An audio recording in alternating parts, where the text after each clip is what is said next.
Bismillahirrahmanirrahim. Assalamualaikum warahmatullahi wabarakatuh.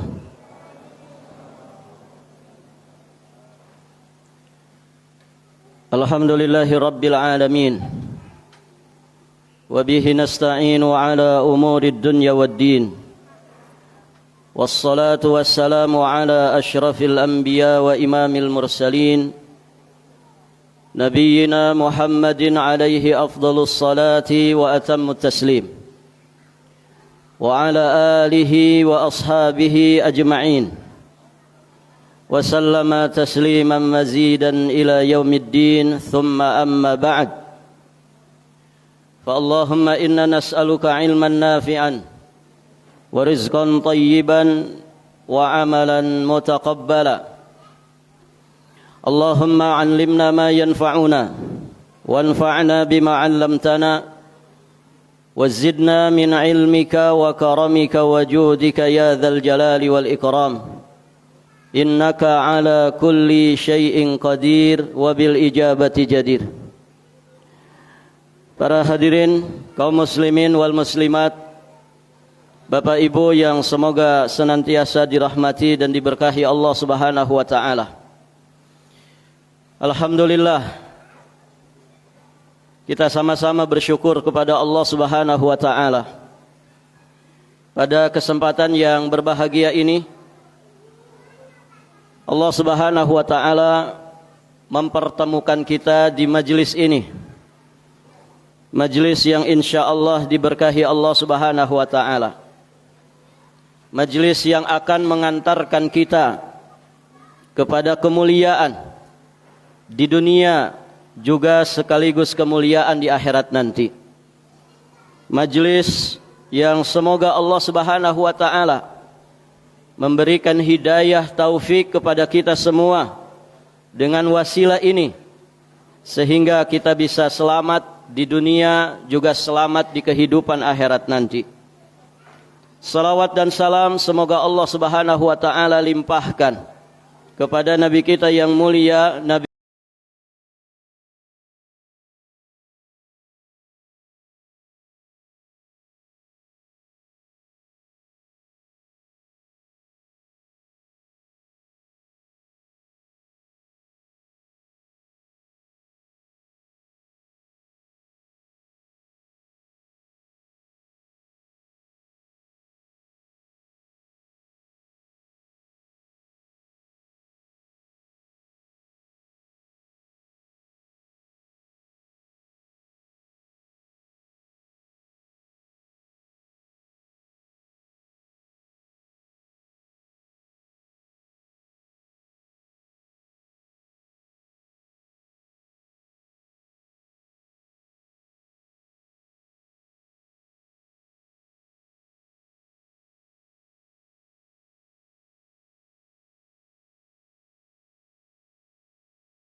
Allah Subhanahu wa taala juga berfirman, "Wa tilkal ayyamu nudawiluha bainan nas wal ya'lamallahu alladhina amanu wa yattakhidha minkum syuhada'a wallahu la yuhibbudz zalimin."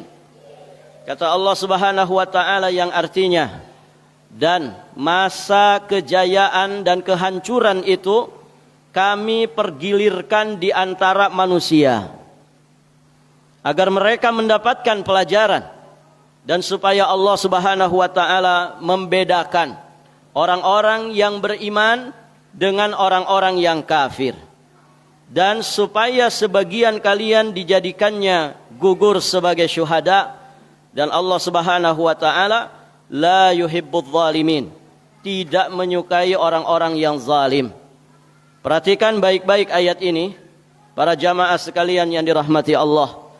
Allah Subhanahu wa taala menjadikan roda kehidupan dunia ini terus berputar, silih berganti, silih bergiliran, tidak monoton dalam satu keadaan.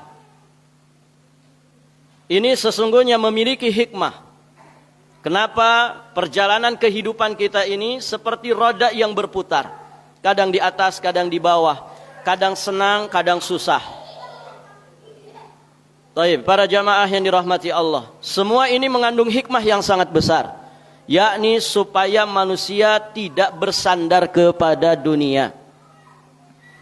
Jika seandainya hidup manusia, hidupnya di dunia selalu dalam keadaan tenang, selalu dalam keadaan lapang, penuh kenikmatan, maka para jamaah sekalian yang dirahmati Allah, manusia pasti akan selalu bergantung kepada dunia dan lupa akan kehidupan akhiratnya. Demikian pula, jika hidup manusia itu selalu dalam keadaan susah, penuh derita, maka berarti dunia itu ibaratkan neraka bagi dirinya. Walhamdulillah para jamaah yang dirahmati Allah, dengan keagungan asma Allah Subhanahu wa taala, dengan kesempurnaan sifat-sifat Allah Subhanahu wa taala, serta dengan kemuliaan seluruh perbuatan-perbuatan Allah Subhanahu wa taala, Allah Subhanahu wa taala menjadikan kehidupan dunia itu seperti roda yang berputar.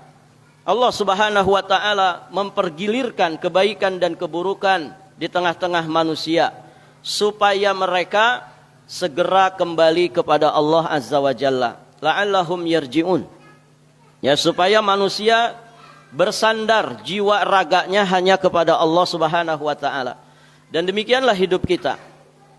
Allah Subhanahu wa taala mengingatkan, wa nabluukum bisyarri wal khairi fitnah, dan kami uji kalian dengan kebaikan dan juga keburukan. Nah, inilah dua ujian yang selalu berbolak-balik pada diri kita. Para jamaah yang dirahmati Allah, ujian yang Allah Subhanahu wa taala berikan kepada kita, cobaan yang Allah Subhanahu wa taala turunkan untuk manusia, itu akan memisahkan yang buruk dari yang baik. Di situ kita akan bisa memahami perbedaan yang nampak antara orang-orang yang bersabar dengan orang-orang yang tidak bersabar, antara orang-orang yang istiqamah dengan orang-orang yang berguguran di tengah jalan. Allah Subhanahu wa taala berfirman, "Walau sya'allahu laja'alakum ummatan wahidatan walakin liyabluwakum fima ataakum fastabiqul khairat ilallahi marji'ukum jami'a." Sekiranya Allah menghendaki, niscaya kamu dijadikannya satu umat saja. Namun Allah Subhanahu wa taala hendak menguji kalian terhadap pemberiannya kepadamu. Maka kata Allah Subhanahu wa taala, fastabiqul khairat, berlomba-lombalah kalian di dalam berbuat kebaikan.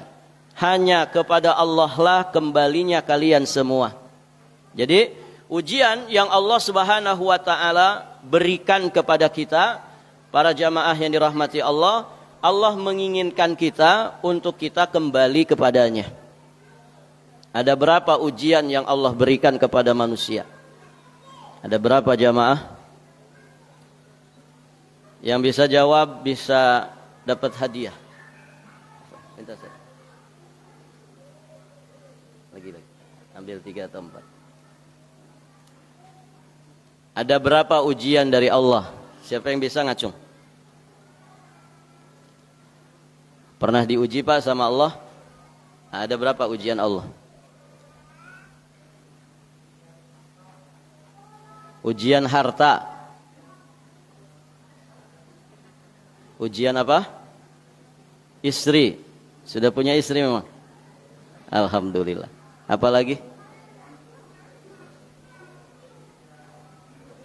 Ujian harta, ujian istri. Satu lagi apa?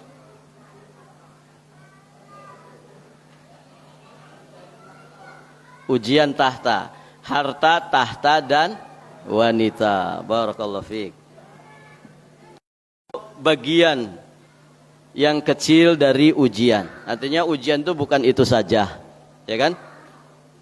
Harta, tahta, dan wanita itu adalah ujian. Tapi ujian bukan itu saja. Jadi ada berapa ujian itu? Jawabannya ada berapa? Ada banyak sekali, ya. Kalau antum ricikan itu bisa berhalaman-halaman buku, begitu ya. Kenapa demikian? Karena jiwa raga kita, fisik dan hati kita, hidup dan kehidupan kita dari semenjak kita ada sampai nanti kita mati, semuanya adalah ujian. Oleh karenanya Allah Subhanahu wa taala menyebut dunia itu dengan darul bala, negeri tempat ujian. Barakallahu fiikum. Baik. Kalau di alam barzah kita nanti diuji enggak? Kalau di alam barzah nanti kita diuji atau tidak? Ada yang pernah ke sana? Baik. Di alam barzah kita diuji tidak? Diuji. Kita belajar Quran, kita belajar hadis. Semuanya menegaskan kepada kita bahwa ada kehidupan setelah kita mati dari alam dunia itu. Namanya kehidupan barzakhiyah. Dan kemudian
apa ikhwan? Hah? Yaumul Mizan. Yang tepat, yang tepat. Apa? Setelah alam barzah kita masuk alam apa? Ibu-ibu. Ada yang bisa jawab? Setelah alam barzah kita akan masuk ke alam berikutnya. Alam apa itu namanya? Akhirat. Barakallahu fiik. Siapa itu yang jawab? Tolong kasihkan. Tolong kasihkan deh. Tadi ibu yang jawab, silahkan diambil. Iya. Setelah alam barzah ada alam akhirat. Perjalanan manusia mulai dari alam rahim. Di alam rahim ada ujian tidak? Ada. Ingat dulu ketika antum di perut ibu ada apa saja di situ? Tidak ingat. Tidak ada ujian di situ. Taib. Dari alam mulai dari manusia dibangkitkan dari alam kuburnya, yakni yaumul ba'ats. Kemudian manusia akan dikumpulkan pada yaumul mahsyar. Dikumpulkan di padang mahsyar. Kita berdiri menanti peradilan Allah Subhanahu wa taala dengan waktu yang sangat-sangat panjang sekali. Sampai kemudian Allah putuskan peradilan akhirat. Kemudian para jamaah yang dirahmati Allah, masing-masing manusia akan diadili. Dari manusia pertama sampai manusia terakhir yang menyaksikan dahsyatnya hari kiamat. Semuanya akan diadili. Bisa dibayangkan perjalanan yang begitu panjang para jamaah yang dirahmati Allah. Manusia akan ditimbang catatan amalnya. Manusia akan dihisab. Dihisab itu dihitung segala sesuatu yang pernah dia kerjakan selama di alam dunia. Manusia, para jamaah yang dirahmati Allah, dia akan menyeberangi sirat yang dibentangkan di atas neraka jahanam. Siapa yang tidak bisa menyeberanginya, dia terpeleset jatuh masuk ke dalam neraka. Siapa yang berhasil melewatinya, maka dia akan finish di surga Allah Subhanahu wa taala. Perjalanan yang sangat panjang sekali. Beragam macam ujian, rintangan kehidupan akan dihadapi oleh manusia sepanjang kehidupannya. Namun para jamaah yang dirahmati Allah, dari sekian perjalanan, fase perjalanan manusia, sesungguhnya perjalanan yang sangat menentukan di alam mana? Perjalanan yang sangat menentukan adalah perjalanan kita di alam apa? Di alam dunia. Mana alam dunia itu? Yang saat ini kita berada di dalamnya. Di alam rahim tidak ada kewajiban, tidak ada beban bagi kita untuk kita ibadah kepada Allah. Tidak ada ujian di situ. Yang ada adalah pernyataan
di dalam menjawab soal-soal ujian yang Allah Subhanahu wa taala berikan kepada kita. Nah, itulah para jamaah. Jadi manusia hidupnya semuanya adalah ujian. Ujiannya terlalu banyak Allah berikan kepada dirinya. Namun kata para ulama, kalau disimpulkan ada 3 bentuk ujian. Yang pertama, segala sesuatu yang serba enak dalam hidup. Yang kedua, soal ujian yang kedua, segala sesuatu yang serba tidak enak dalam hidup. Soal ujian yang ketiga, al-awamir wan nawahi. Perintah dan larangan. Baik.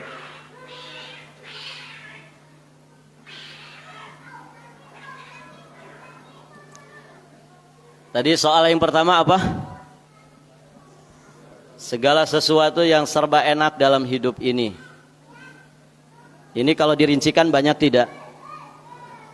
Tolong sebutkan 5 yang enak-enak dalam hidup. Siapa? Nikmat Allah yang enak-enak dalam hidup. Sudah dapat hadiah? Yang lain? Ada sudah. Silakan. Yang enak-enak banyak kan? Coba sebutkan. Ini kita tadzakur tahaddus bin nikmah, ya. Baik. Nikmat kekayaan. Apalagi? Jabatan. Apalagi? Jadi pejabat tuh nikmat ya? Nikmat atau pusing? Oh, tergantung. Boleh lah. Apalagi? Istri yang cantik. Nikmat. Alhamdulillah. Oh, belum dapat. Jomblo berarti antum. Semoga Allah mudahkan. Istri yang cantik katanya nikmat. Ini gimana kalau istrinya nggak cantik? Gitu. Barakallahu fiik. Lanjut.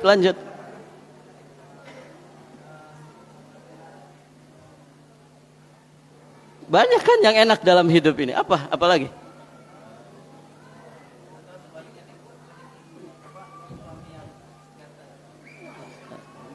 Suami yang ganteng nikmat katanya gitu. Apalagi? Kok bingung? Oh, yang enak-enak ini banyak para jamaah. Antum duduk di majelis ilmu enak gak? Enak gak? Bagi antum enak. Barakallahu fiikum. Apalagi? Barakallah. Mana hadiahnya?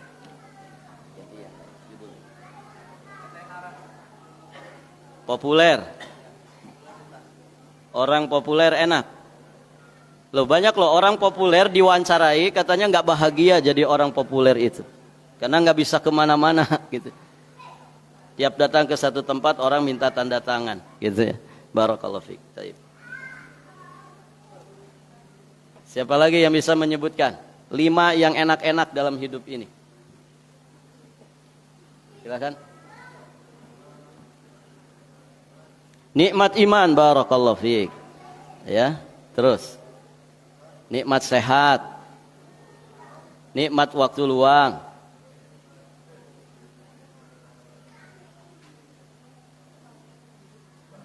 Nikmat Islam, barakallahu fiik. Yang kedua, soal ujian yang kedua tadi apa? Yang kedua, segala sesuatu yang serba tidak enak. Siapa yang bisa menyebutkan 10?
Bismillahirrahmanirrahim. Assalamualaikum warahmatullahi wabarakatuh.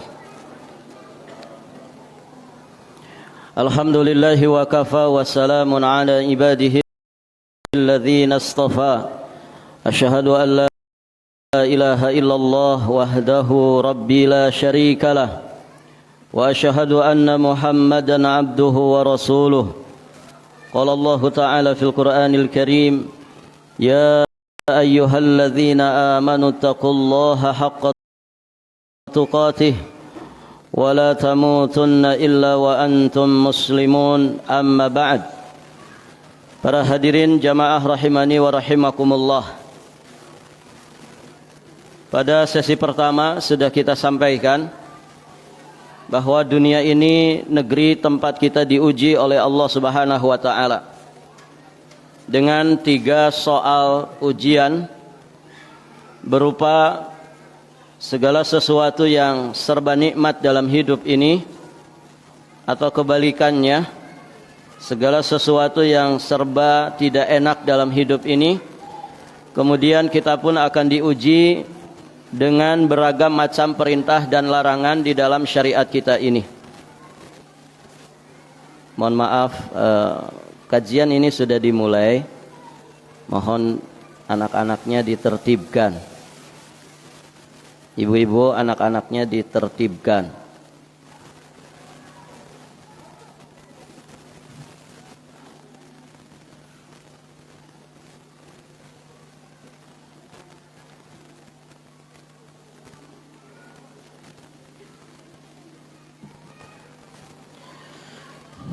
Baik, kita lanjutkan.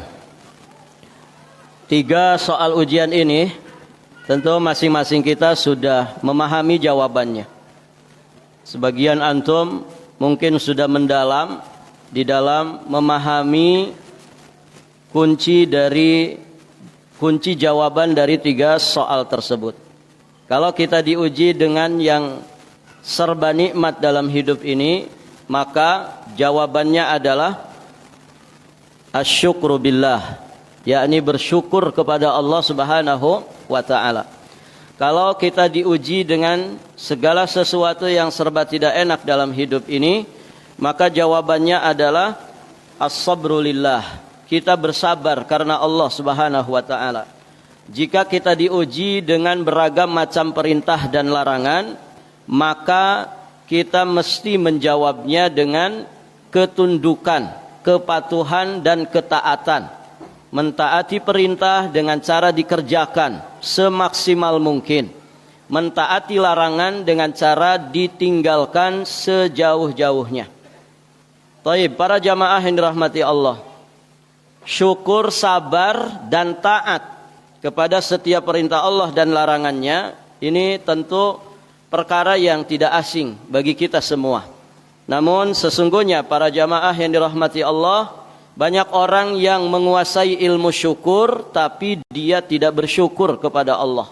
Banyak orang yang paham betul tentang sabar tapi ternyata dia tidak bisa mempraktekkan sabar. Banyak orang yang mendalami tentang perintah dan larangan Allah, ternyata tidak semua bisa mentaatinya. Oleh karenanya masing-masing kita harus berusaha dan berlomba di dalam kebaikan. Fastabiqul khairat, berlombalah kalian di dalam kebaikan. Wa fi dzalika falyatanafasil mutanafisun. Untuk yang demikian itu hendaknya kalian berlomba, ya berpacu ya dengan manusia. Taib, para jamaah sekalian yang dirahmati Allah. Jadi dunia ini adalah negeri tempat kita diuji. Kalaupun kita di dunia ini mendapatkan sesuatu yang nikmat, sesungguhnya kenikmatan itu didapatkan setelah kita bersusah payah. Tidak ada kesempurnaan ya pada kenikmatan di dunia ini para jamaah. Karena sesungguhnya kenikmatan yang hakiki, kebahagiaan yang sejati, kedamaian, ketentraman yang sesungguhnya hanyalah akan kita dapatkan di kehidupan akhirat kita. Dunia ini negeri tempat kita bersusah payah. Dunia ini negeri tempat kita berjuang mati-matian untuk bisa selamat di kehidupan dunia pertama kali, selamat di kehidupan barzakhiyah, kemudian selamat di kehidupan akhirat. Oleh karenanya Allah Subhanahu wa taala mengingatkan kita semua di surat Al-Balad ayat yang keempat. Allah berfirman, "Laqad khalaqnal insana fi kabad." Sungguh kami telah menciptakan manusia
sekitar 7 tahun.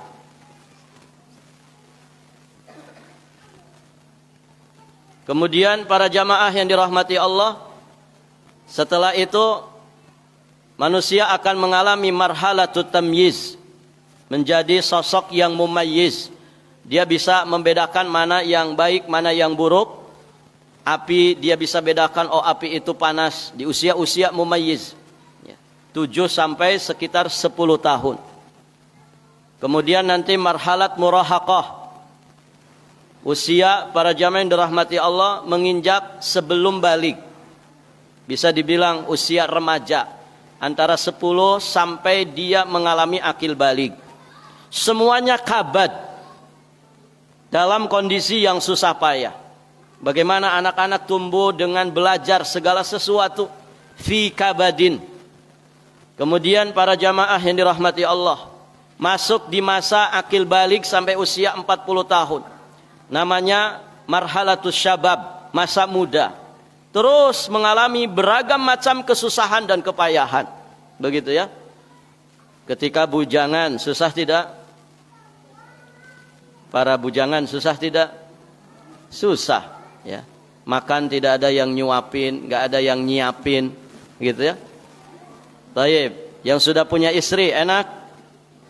Enak ikhwan? Kalau antum bilang setelah punya istri itu enak, demi Allah, sesungguhnya enaknya punya istri, enaknya berumah tangga setelah kita melakukan beragam macam kesusahan dan kepayahan. Kan begitu. Terus berbolak-balik di situ. Setelah punya anak, apalagi anak 1. Punya anak itu enak atau ribet? Anak 1 dengan anak 7, ribet mana? Anaknya 7 yang paling besar usia 7 tahun. Bisa dibayangkan? Ya. Masya Allah. Tunji setahun siji. Ikhwan kan semangat-semangat nih, rajin-rajin bikin anak. Masya Allah. Semuanya kabad. Setelah kita punya anak, setelah nanti kita di usia tua, Masya Allah, dulu gagah perkasa, setelah tua jadi keriput. Dulu tegap dan tegak badannya, sekarang sudah mulai merunduk. Dulu tidak sakit-sakitan, sekarang serba terasa. Cenat-cenut, asam urat, gitu ya.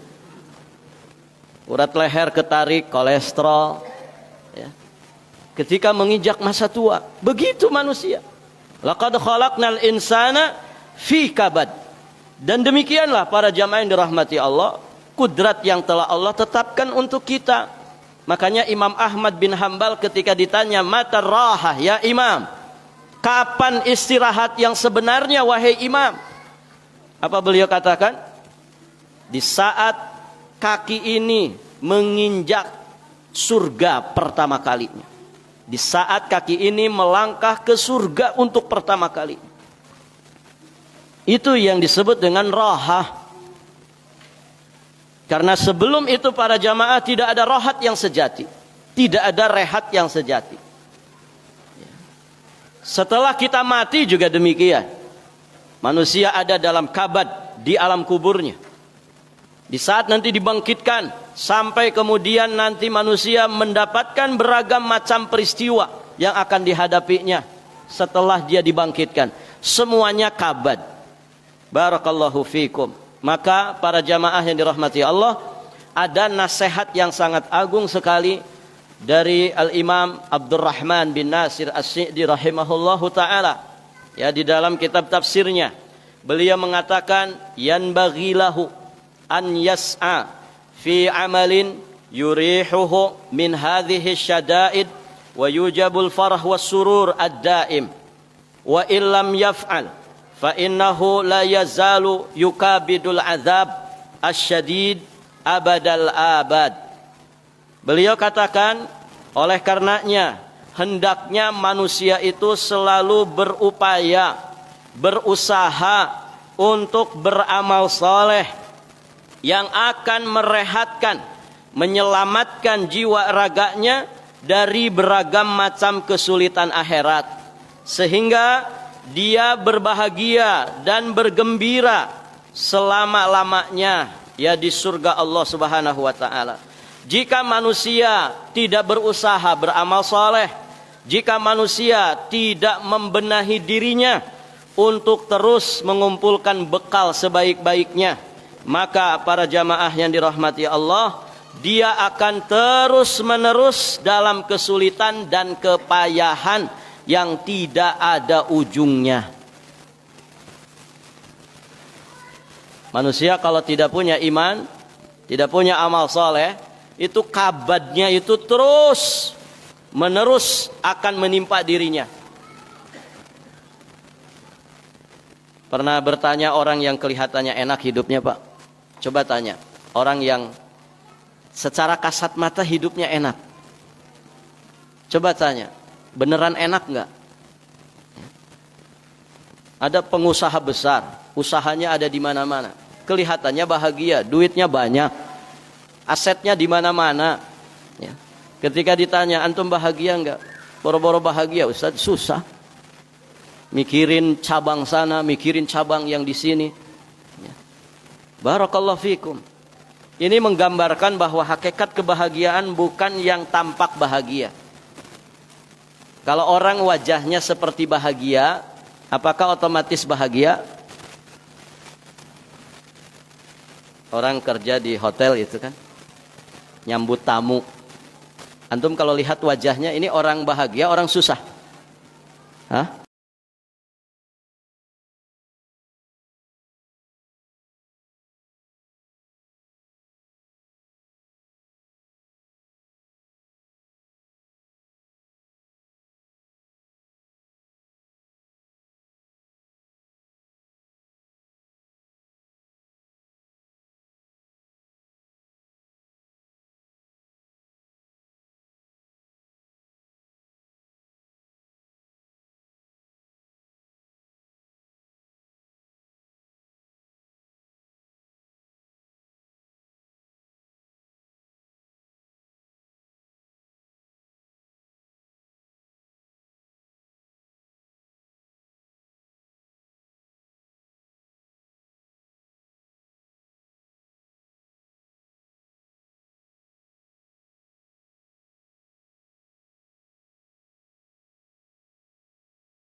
bagi orang beriman. Apa tadi? Pertama apa tadi? Sifat dosa bagi orang beriman apa? Menjadikan hati resah, gelisah. Yang kedua, tidak suka dipergoki oleh orang lain. Itu sifat dosa. Kira-kira nyaman enggak kalau orang resah, gelisah? Tidak akan nyaman. Hidupnya enggak tenang. Resah, gelisah itu lawan dari ketenangan. Kalau kita takut dipergoki sama orang, kira-kira hidup kita bahagia enggak? Orang kucing-kucingan tuh bahagia enggak? Oh, jangan di sana ya. Kalau kita nongkrong di sana itu suka ada ikhwan-ikhwan pengajian lewat di situ. Ya. Tenang enggak orang kayak gitu, Pak? Enggak tenang. Susu lumputan kata orang barat. Ya. Kata orang Jawa Barat, ya. Susu lumpatan itu sembunyi-sembunyi, ya. Enggak bisa. Kucing-kucingan sama istrinya. Istri kucing-kucingan sama suami. Suami kerja nonton sinetron, ya. Suami tiba-tiba datang langsung dipindahin Roja TV, gitu. Ya.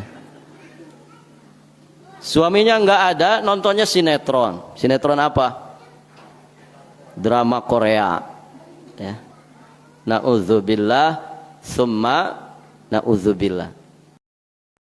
Ibu-ibu kalau begitu tenang nggak hidup ibu? Nggak tenang. Kenapa? Kucing-kucingan, nggak tenang. Ya. Itulah sifat dosa. Jadi kalau kita ingin memiliki jiwa yang tenang, para jamaah yang dirahmati Allah, terus tingkatkan iman dan amal soleh kita. Ya. Makanya Nabi SAW ketika menyebut tentang kebaikan, al-birru matma'annat ilaihin nafsu. Ya. Al-birru husnul khuluq. Kebaikan itu adalah akhlak yang baik. Dan kebaikan itu adalah apa yang menjadikan hati kita tenang. Jadi Pak, kalau orang beriman itu melakukan dosa dan maksiat, dosa dan maksiat ini memberikan sinyal kepada hatinya. Apa tadi sinyalnya? Keresahan dan kegelisahan.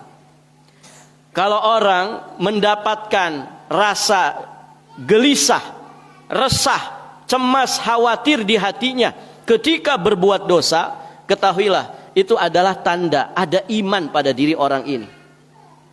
Dosa dan maksiat bagi orang beriman memberikan efek keresahan, kegelisahan, ketidaknyamanan, jauh dari kata ketenangan, kebahagiaan.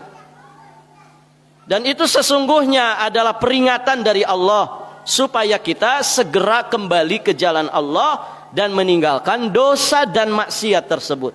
Maka hati-hati nih, kalau ada orang kok enjoy dengan dosa dan maksiat, jangan-jangan sudah nggak ada iman pada diri kita. Nah itu para jamaah yang dirahmati Allah. Dengan demikian berarti kita harus terus berusaha meraih nafsul mutmainnah. Tadi kuncinya sudah kita berikan. Jiwa yang tenang ini adalah jiwa yang penuh dengan keimanan, jiwa yang selalu istiqamah di dalam meningkatkan amal solehnya. Imam Ibnul Qayyim Al-Jauziyah rahimahullahu ta'ala, beliau pernah menjelaskan bahwa manusia itu hidupnya tidak lepas dari salah satu dari 3 perkara. Yang pertama apa? Dia mendapatkan kebaikan. Yang kedua, dia mendapatkan keburukan. Dia mendapatkan ujian berupa sesuatu yang buruk. Kemudian yang ketiga apa? Terjatuh dalam kesalahan. La yanfaqu minha abadan. Begitu kata Imam Ibnul Qayyim. Manusia tidak akan lepas dari salah satu di antara 3 perkara ini. Imma dia mendapatkan yang baik, iman dia mendapatkan ujian yang buruk, kemudian imma dia terjatuh ke dalam kesalahan dan dosa. Begitu ya. Nah, para jamaah yang dirahmati Allah, Islam membimbing kita bagaimana menyikapi 3 keadaan ini. Kalau kita mendapatkan yang baik-baik, maka kita mesti bersyukur. Kalau kita mendapatkan yang buruk-buruk, mesti kita sikapi dengan sabar. Ketika kita terjatuh ke dalam kesalahan dan dosa, maka kita sikapi dengan apa? Dengan istighfar dan taubat. Taib. Perhatikan 3 amalan ini. Syukur, sabar, dan taubat. Ini amalan apa? Amalan apa? Syukur, sabar, dan taubat. Ini amalan apa para jamaah? Asalnya adalah amalan hati. Asalnya adalah amalan hati. Karena syukur yang hakiki adalah syukur yang berasal dari hati. Sabar yang sesungguhnya juga adalah sabar yang berasal dari hati. Taubat yang sesungguhnya juga adalah taubat yang berasal dari hati. Para jamaah yang dirahmati Allah, jika manusia tidak punya 3 kunci ini, maka inilah sesungguhnya yang akan menjadikan hidupnya itu mutmainnah. Orang bersyukur itu tenang gak hidupnya? Tenang, sangat tenang. Orang yang bersabar ketika mendapatkan musibah, tenang tidak.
asin sama sayur asam jadi enak lagi.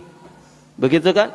Masya Allah, rumah yang sempit terasa lapang gitu. Istri yang biasa-biasa saja menengah ke pinggir itu ya, jadi cantik luar biasa. Kan begitu ya kan? Akhirnya dunia serasa milik berdua. Begitu para jamaah. Itu gambaran kalau orang itu taubat kepada Allah, gambaran kalau orang itu saling memaafkan. Maka bagaimana orang yang beriman tidak tenang hatinya, sedangkan seluruh ujian yang dia hadapi di dalam kehidupannya dia sikapi dengan syukurnya, dia sikapi dengan sabarnya, dia sikapi dengan selalu menyadari segala kekurangan dari saudara-saudaranya atau orang-orang terdekatnya, sehingga tidak gengsi untuk minta maaf, tidak gengsi untuk memaafkan. Begitu seharusnya kehidupan seorang mukmin yang nafsunya adalah nafsul mutmainnah. Dan jika orang itu jiwanya tenang para jamaah, ini akan menjawab semua macam musibah yang dia hadapi dalam kehidupannya. Karena pada dasarnya musibah apapun yang menimpa kita, kalau kita punya kunci jawabannya ini, semuanya akan beres. Begitu ya? Semuanya akan beres. Jadikan jiwa kita jiwa yang tenang ya.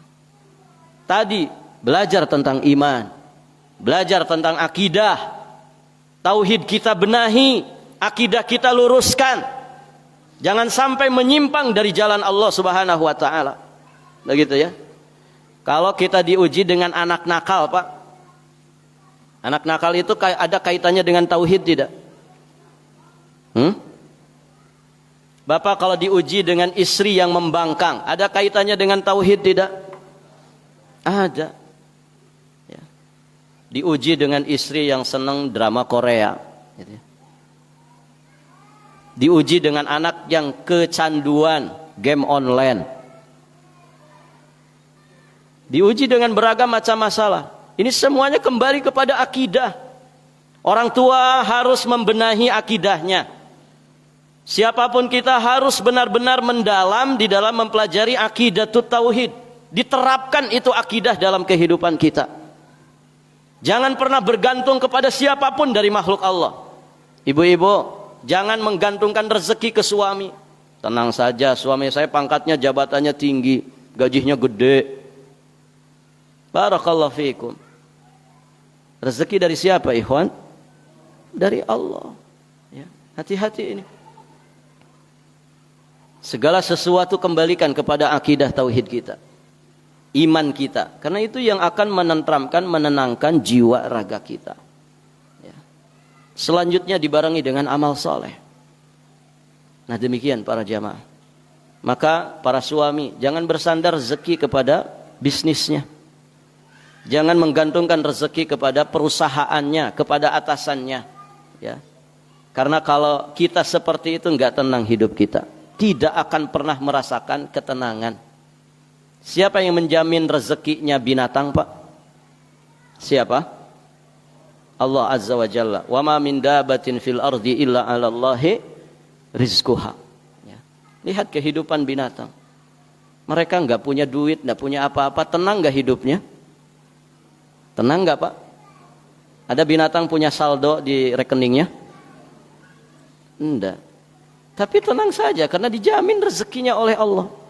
Kenapa kita ya yang punya ini punya itu kok resah gelisah hidupnya? Ya kan? Buat apa punya harta yang banyak kalau hidupnya enggak tenang? Ya. Buat apa para jamaah? Ya. Banyak orang yang menyangka ketenangan hidup ada di harta, padahal tidak seperti itu.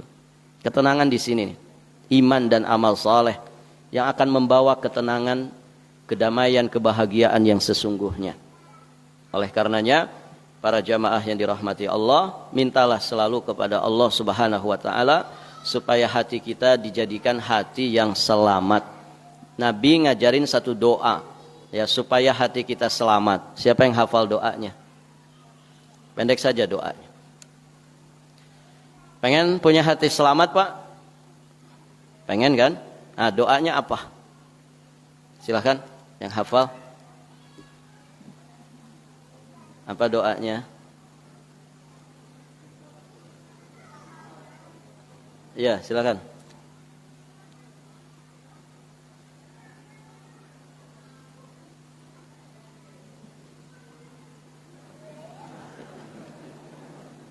Apa doa untuk mendapatkan hati yang tenang? Siapa tadi?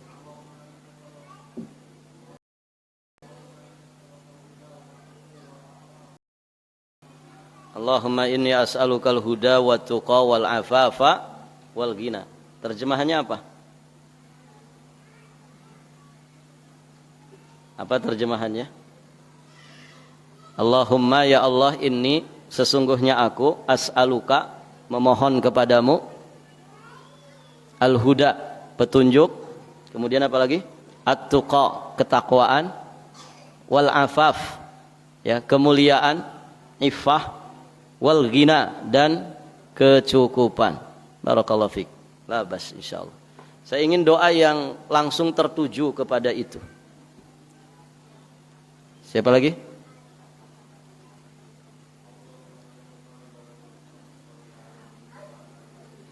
Allahumma ya muqallibal qulub tsabbit qalbi ala dinik. Apa terjemahannya?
artinya?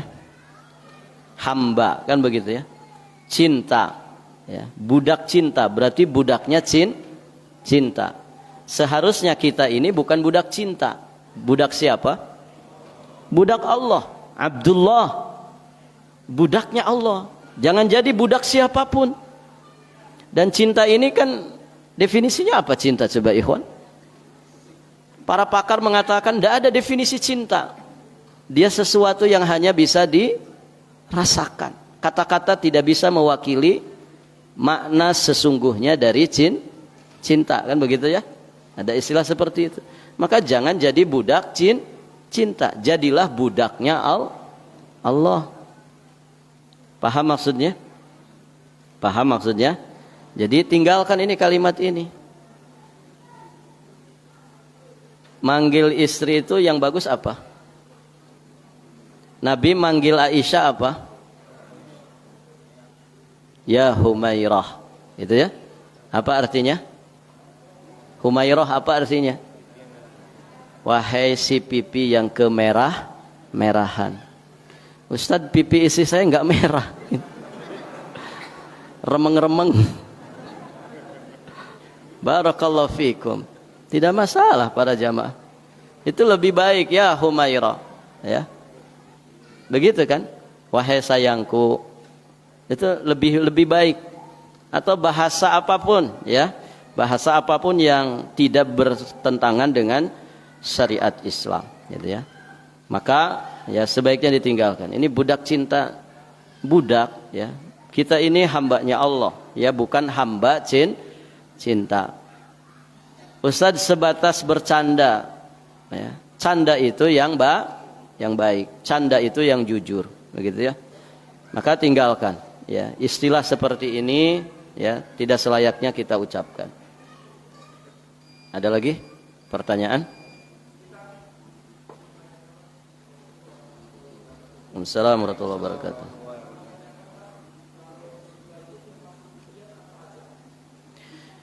Musibah, apakah musibah itu termasuk ujian ataukah azab? Bisa dua-duanya. Bisa dua-duanya. Bagi seorang mukmin yang bertakwa kepada Allah, ujian itu, musibah itu sesungguhnya adalah ujian bagi dirinya yang akan mengangkat derajatnya di sisi Allah, kemudian menggugurkan segala dosa dan kesalahannya. Tapi bagi orang yang ahli maksiat, musibah itu sesungguhnya adalah iqab, hukuman dari Allah Subhanahu wa taala. Begitu ya. Ada tukang mabok para jamaah, kena penyakit paru-paru. Kemudian dia bilang, Allah sedang sayang sama saya. Begitu ya. Allah ingin mengangkat derajat saya. Barakallahu fikum. Jangan itu yang ada di benaknya. Seharusnya dia mengatakan ini iqab dari Allah. Ya. Ada orang kecanduan, mohon maaf, kecanduan rokok, ya, sampai dioperasi, dilubangi tenggorokannya. Barakallahu fikum. Ini iqab ataukah Allah akan mengangkat derajat dirinya? Ya. Ujian ataukah hukuman para jamaah? Hukuman ini. Ya. Hukuman bagi dirinya. Kenapa? Karena dia tidak ada di atas kebaikan. Kalau orang dia istiqomah dalam keburukan, kemudian Allah menurunkan musibah kepada dirinya, ini namanya iqab, hukuman dari Allah untuk dia supaya kembali kepada Allah Subhanahu wa taala. Siapa yang mengetahui musibah yang menimpa dirinya, apakah itu ujian ataukah itu hukuman? Tentu Allah Azza wa Jalla yang Maha tahu tentang itu. Kemudian diri kita sendiri. Silakan cek diri kita sendiri. Makanya ini sebetulnya tema ini akan dibahas, cuman di poin-poin berikutnya, ya. Kalau waktunya panjang kita bahas. Cuman sekilas saja. Jadi para jamaah, kalau kita itu mendapatkan sesuatu yang buruk, tempuh 3 perkara. Ini nasihatnya para ulama. Pertama, curigai diri sendiri terlebih dahulu. Kenapa Allah menimpakan musibah ini kepada saya? Curigai diri sendiri dulu, korek-korek. Cari-cari kesalahan apa, dosa dan maksiat apa yang selama ini saya kerjakan. Jujur kepada Allah, kemudian kepada diri sendiri untuk mencari kesalahan-kesalahan kita ini. Dan yakinlah pasti kita dapatkan. Nah, setelah tahapan ini kita tempuh para jamaah, berikutnya kita masuk ke proses kedua, tahapan kedua.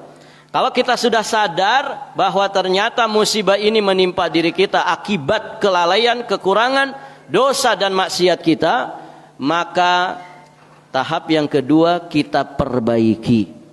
Dengan cara apa? Tobat. Innallaha la yughayyiru ma biqaumin hatta yughayyiru ma bi anfusihim. Kemudian proses ketiga setelah kita tobat, minta ampun kepada Allah dengan sepenuh kesadaran jiwa dan raga kita, maka proses yang ketiga adalah ihtisabul ajr. Barulah kita minta pahala kepada Allah atas musibah yang menimpa diri kita. Jadi ketika kita minta pahala kepada Allah atas musibah yang menimpa diri kita, kita dalam kondisi sudah memantaskan diri kita untuk mendapatkan pahala. Kenapa? Karena dua proses tadi sudah kita tempuh. Kita sudah sadar dengan segala dosa dan maksiat kita. Kita sudah menyesal dengan itu. Kita sudah memperbaikinya dengan taubat nasuha. Maka pantaslah kalau Allah memberikan pahala atas dirinya. Nah itu para jamaah. Jangan ketika dapat musibah itu langsung, ini saya dapat pahala. Ya. Coba proses tadi ditempuh.